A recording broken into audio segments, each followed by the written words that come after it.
were affected, they will understand and they will give you the way to move forward. What will happen? Because it's like maggots, thieves that have managed to rob a bank and took the money. And when it comes to go and share that money, again, there could be some gunshot. We know this is how it works. So people are happy today, but you don't know those politicians, okay, what they have in their mind. So we need to be careful what we do. Everything they do, they need to think thoroughly about it before making a decision.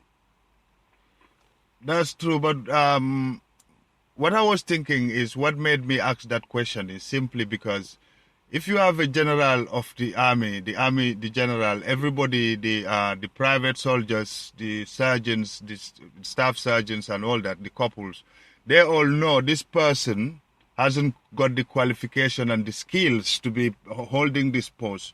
Don't you think that will bring a little bit of discontentment within the army?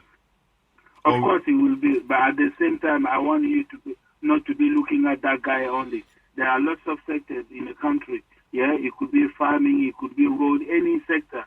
Yeah, you're only looking at the guy, but what about if he's been removed and other issue will be seen? You don't know. So this is an element of what is in the Zambian society.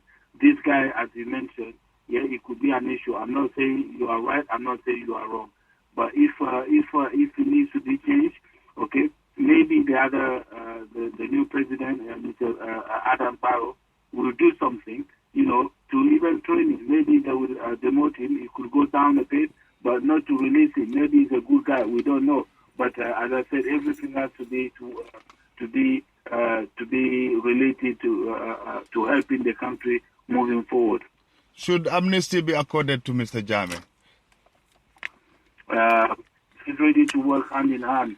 That depends on what they're going to do. There will be lots of angry people, lots of people who are very upset.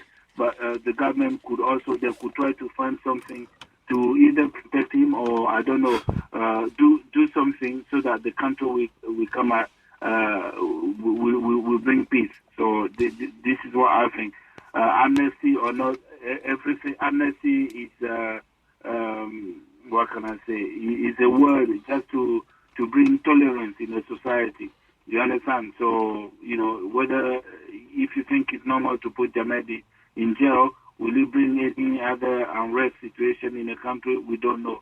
But for me, people should be supposed to think about the Gambian population and move forward. How they're going to help so that people could have water, food, at least the minimum in the country. Not only to be focused on one single person who is a captain and he shouldn't be there. No, there are lots of things in the society that need to be looked at. If the new government can help and help the Gambian society, our citizens, that would be very handy. What was the model used in, where was it? Is it in Rwanda? What was the model used to reconcile, for reconciliation? Yeah, it was a massive reconciliation between people. But that reconciliation, it was not full, but it was based on tolerance.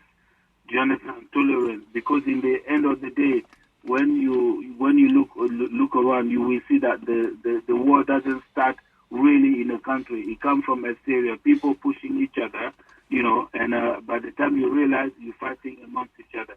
If you know the root cause of this issue, you will easily tolerate your friend. And somebody is dead. I'm not saying it's good, but once you're dead, you're dead. No matter what how bad you do, how bad you want the person back, nobody ever bring back someone. So you from there you move forward, and for the sake of the society. So those people incarcerated wrongfully should be released, right? Yeah, I mean people who are in jail. Yeah, they will look into the file and see if there is any case really against them, and if there is none, they should be released. As I said, our justice system, everything is weak, non-existent. So you look into it and try to apply a bit of tolerance.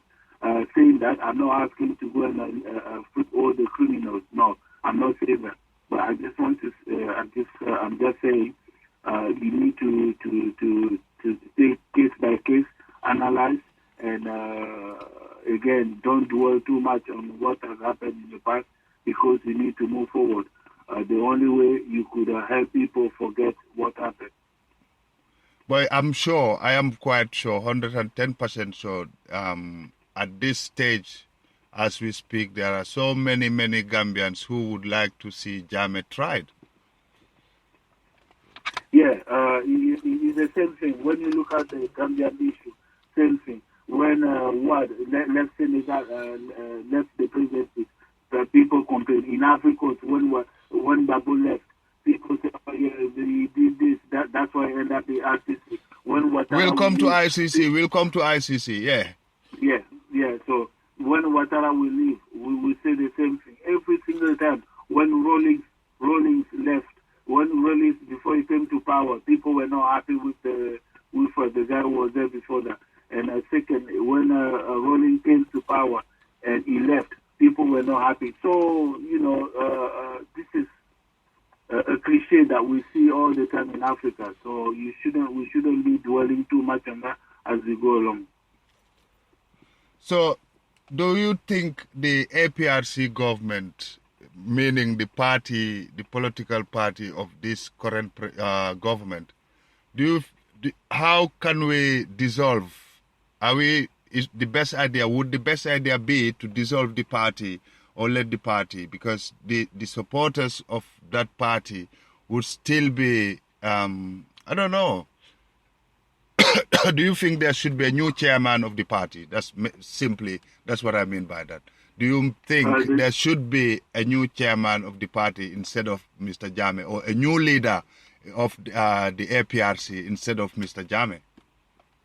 No, I mean, once you lose normally in any democratic country, if you lose power, okay, you are no longer the leader of the party.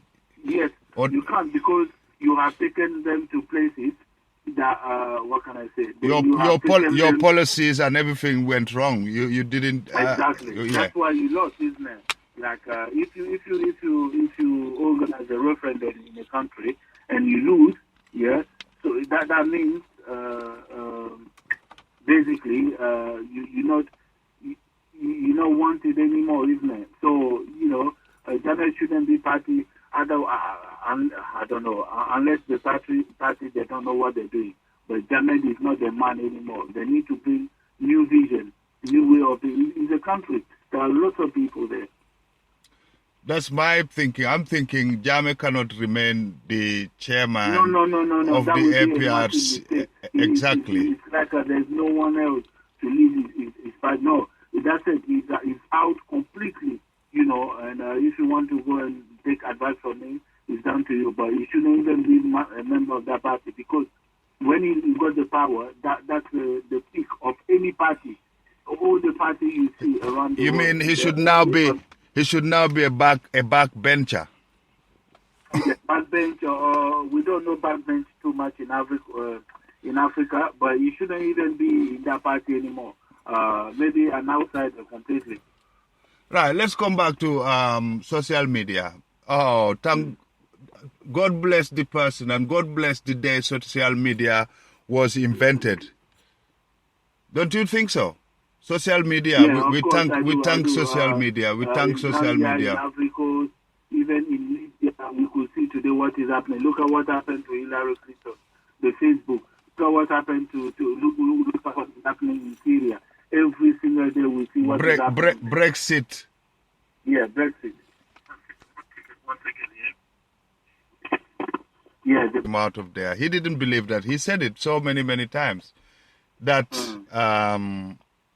voting cannot get him out. Ballot votes cannot get him out.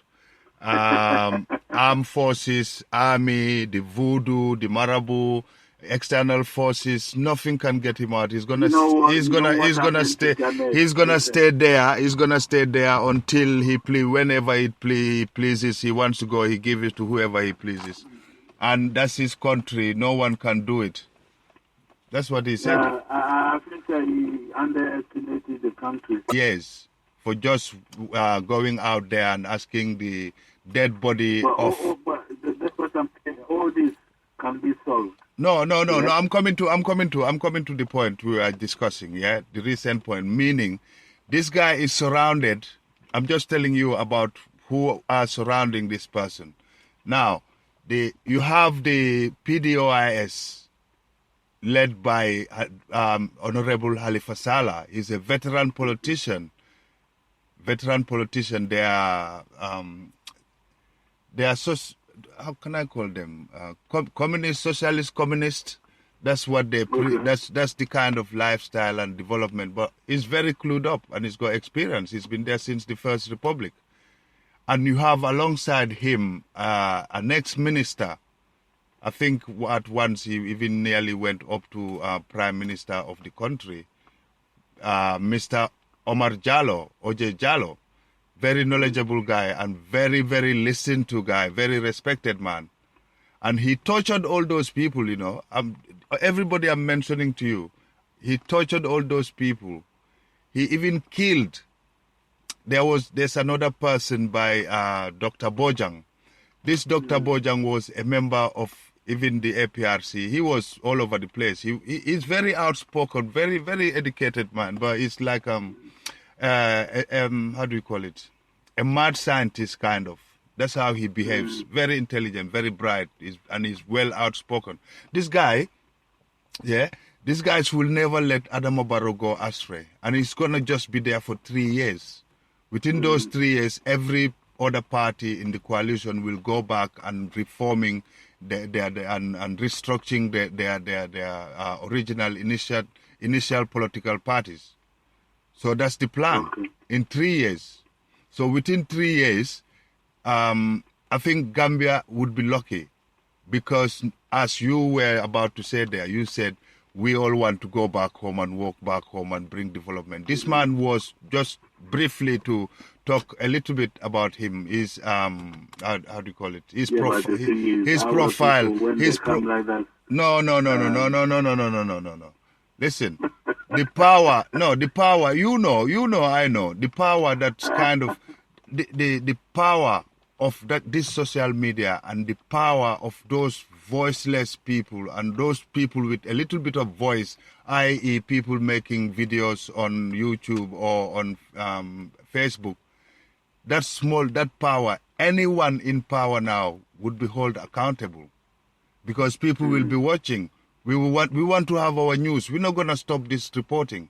We want to have our news. We want to know what the government has done with the recent donation from the IMF or the loans.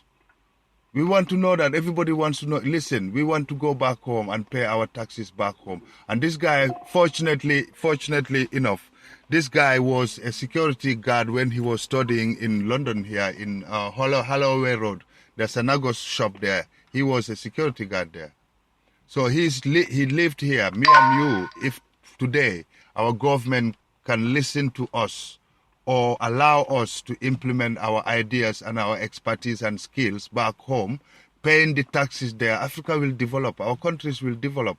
And I think this person now, this new president, this elect president, what him and the surrounding, the entourage, each and every single one of them, each position they are going to be placed at, either is Minister of Interior or Minister of Education or Education Minister or whatever, or Health Minister. They're going to try.